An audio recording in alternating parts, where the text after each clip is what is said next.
C'est ici, au bois du Casier, cet ancien charbonnage, que nous revenons sur un drame s'étant déroulé le 8 août 1956. En effet, 262 personnes ont perdu la vie dans une catastrophe minière. Au cœur de ce site, les personnes que nous avons rencontrées nous confient leurs émotions. Alors, le bois du Casier, c'est le nom qu'on a donné à la concession. C'est le roi des Pays-Bas qui a accordé la concession à des personnes qui étaient les descendants du baron de Casier. Il faut savoir qu'à une époque, ici à Marcinelle où on se trouve, les terrains et les bois notamment appartenaient au baron de Casier. Ses descendants, mais à plusieurs degrés, qui ont hérité des terrains et qui ont fait la demande pour pouvoir exploiter les mines de charbon qui se trouvaient sous terre. Et en hommage à leur ancêtre, les propriétaires de cette concession ont donné le nom le bois de Casier.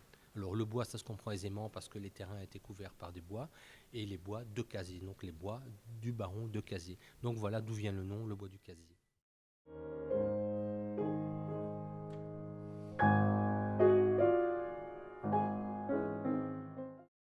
La tragédie du bois du Casier a été perçue comme un révélateur.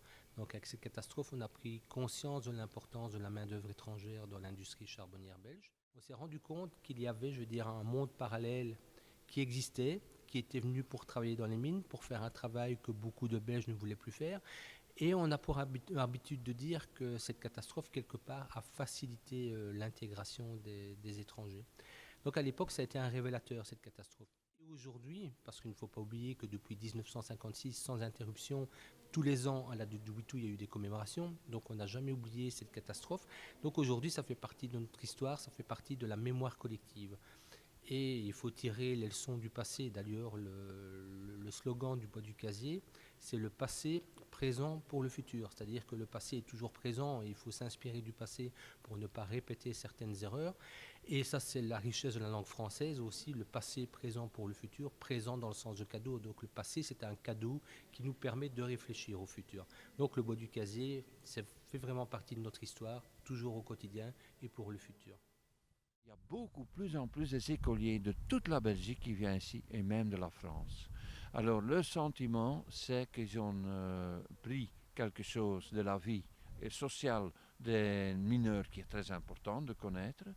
Ils ont aussi pris les morts qui sont ici parce qu'il y a une tragédie, le fameux mercredi 8 août 56, qui était choqué pour les écoliers. Et les écoliers, quand ils retournent, ils ont vaincu que la vie des mineurs, c'était pas une vie paradis, loin de loin. Bon, et alors c'est pour eux très important. Et parmi toutes ces personnes, il y a aussi les enfants et les petits-enfants de mineurs qui ont cette histoire au fond de leur cœur.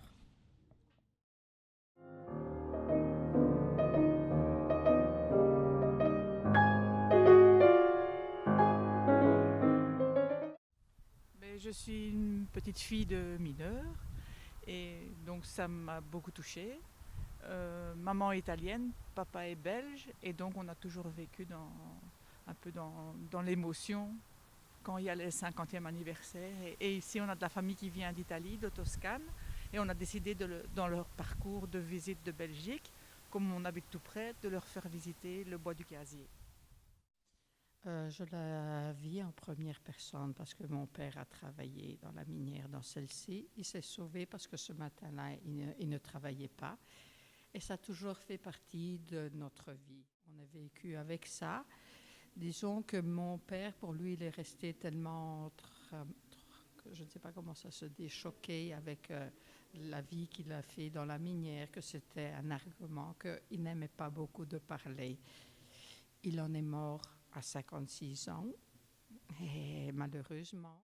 C'est un drame qui nous a profondément marqué parce que nous étions adolescents, enfants et adolescents à l'époque, donc en 1956, et je me souviens très bien de l'émotion que je partageais d'ailleurs, qui s'est exprimée, qui a été ressentie à ce moment-là par la population belge. Donc ça reste actuel d'une certaine manière.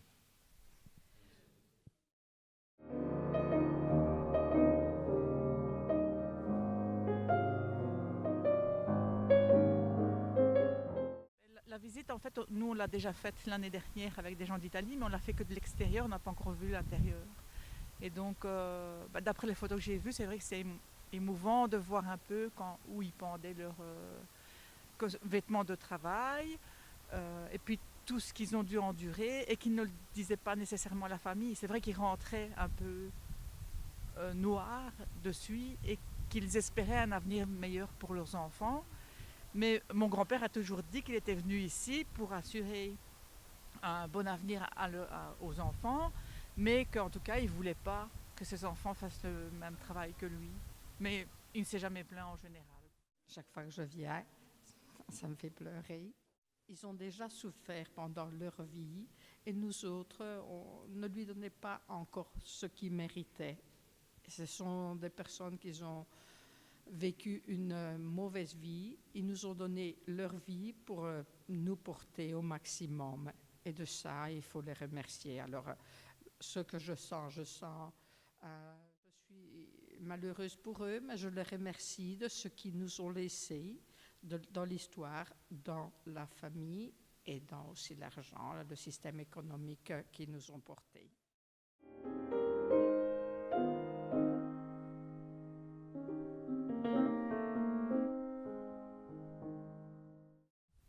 Je pense qu'il faut mettre en lumière tout ce passé et que c'est une richesse et quelque chose qu'on ne doit pas oublier, et peut-être se tourner aussi vers l'avenir et ne pas oublier non plus ce qui s'est passé précédemment, mais aussi vivre tout dans le futur. C'est quelque chose de très important parce que la vie des mineurs, enfin toute la vie industrielle de la Wallonie était quelque chose qui a été très important sur le plan du développement économique de la Wallonie. Les gens qui ont travaillé dans les mines, dans les aciéries, dans les minoires, dans toute l'industrie, sont des gens qui ont créé la prospérité, mais qui n'en ont pas toujours profité. Et je crois qu'il faut rendre hommage à tous ces gens à travers toutes sortes de manifestations. Et le musée qui est ici est un des aspects qui rend hommage, je crois qu'il le rend bien, l'hommage à tous ces gens qui ont travaillé pour notre bien-être actuel d'ailleurs.